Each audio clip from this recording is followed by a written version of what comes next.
I'm Mike Y. from Pittsburgh, Pennsylvania, and I'm the co-founder and artist ambassador for the Filter live music and technology community. So tell me about Filter. Exactly what is it? Sure. Filter is a long, complicated acronym. Performance, human interaction, live looping, technology, education, and renaissance. And it's a community that was formed by and for artists to celebrate the fusion of traditional live music with modern technology. Cool. And I understand that looping is a big thing with that. Sure. Live looping is our keystone technology. While it's not something we would exclude somebody on the basis of, it's definitely a key element in the live music and technology fusion movement, if that's a thing.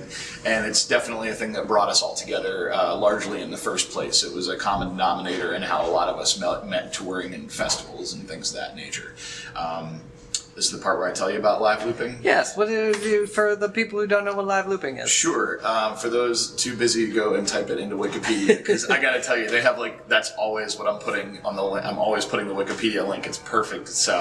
Let's see if I can remember. It's the recording and playback in real time of live sounds and manipulation thereto to create live music on stage.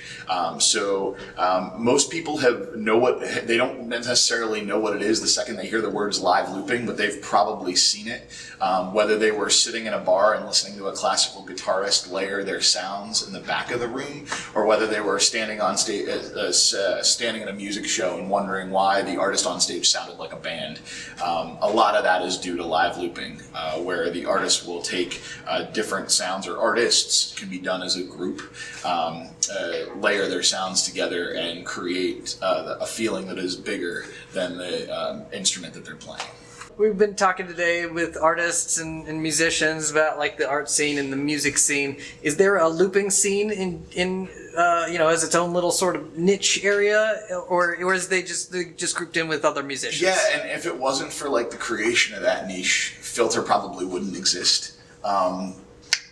So live looping's been around for 50 years, maybe more. And of course, with the evolution of any technology, it has gotten more accessible and more portable. And of course, with the evolution in how we share information, it's also gotten more approachable to people because the sharing of information is happening faster now.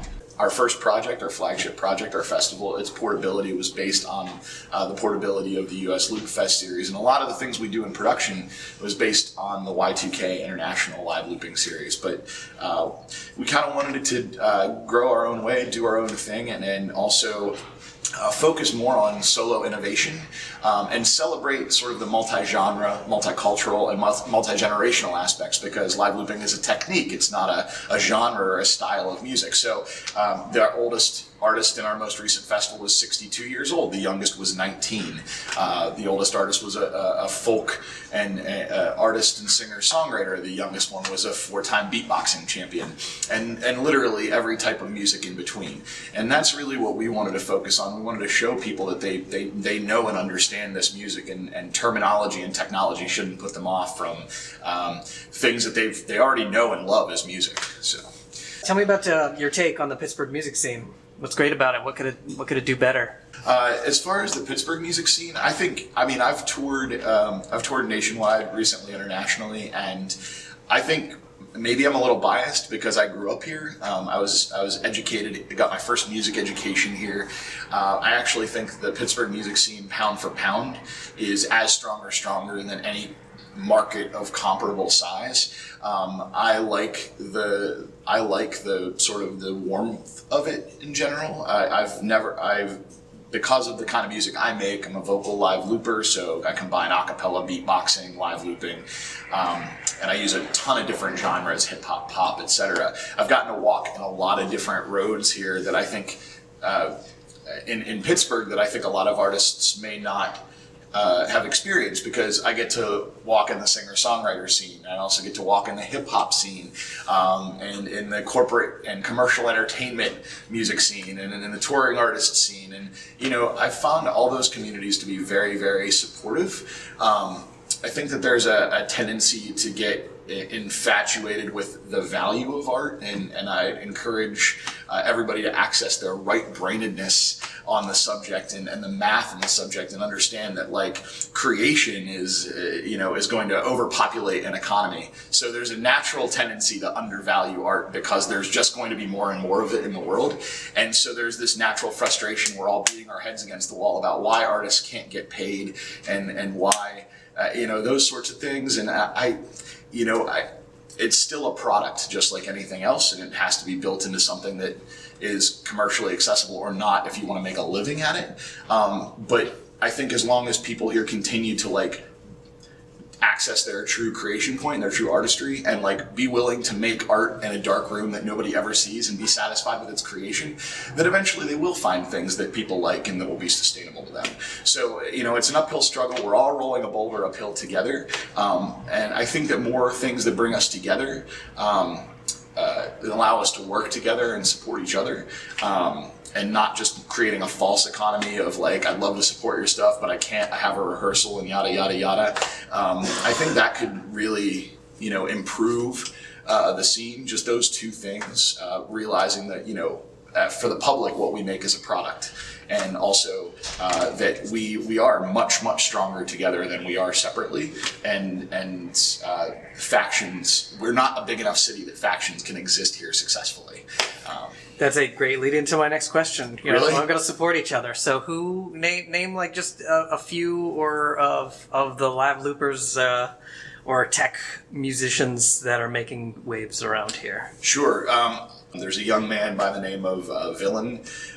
He's from Shaler. He's not quite old enough yet to buy beer, and he's won multiple U.S. and continental titles in beatboxing, and he's turning into a bit of a phenom.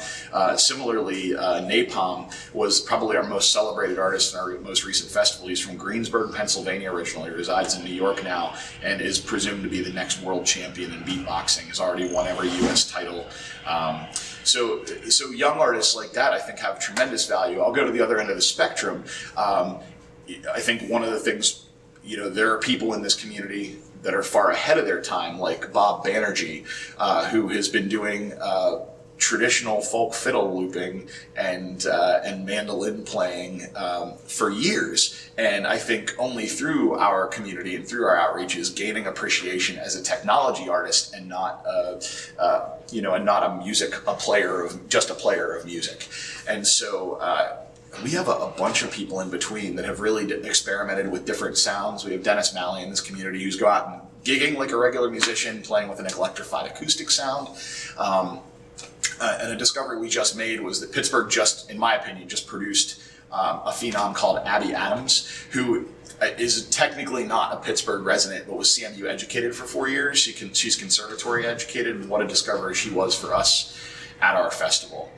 We have established artists like Dave Dickinson who have been taking a technique that they're a craft in terms of how he plays guitar and starting to implement technology. So his very interesting guitar style is now being accented with the technology of looping and other such things. So I think there's like a wide variety of local artists who can scratch that itch about something different but something familiar at the same time. Websites, any information on how to follow the Filter Festival and Sure. any live looping needs or Yeah, absolutely. tech? Well, Filter locally here in Pittsburgh will be hosting live looping nights and artist incubator nights monthly until our next festival, which will be next year in 2019. You can go to @FilterMusic on Facebook or Instagram to find out more about the Filter live music and technology community. And also, contributions to our organization are also tax deductible, and you can find out more about that at filter.org. That's PHILLTER.org. So PH like in fat, 2 L's like in live looping.org. And you'll find out a lot about not just our festival, but the things that we think are really going to sustain us, which is mainly going to be our arts outreach and education projects that we're doing, which I thoroughly encourage people to find out more about. And if they have a few dollars they'd like the government to not get, we'd love to have those to advance those causes. we love making live music, but we're also in the business of furthering music and musicians, and we definitely appreciate any support people want to lend us at our very young stage. We've only been around since late 2016, early 2017. As far as me, Mike Y at One Mouth Music or onemouthmusic.com, onemouthmusic.com. I'm Mike Y, co-founder and artist ambassador of the Filter live music and technology community, and Mr. Bones knows me. And they know us.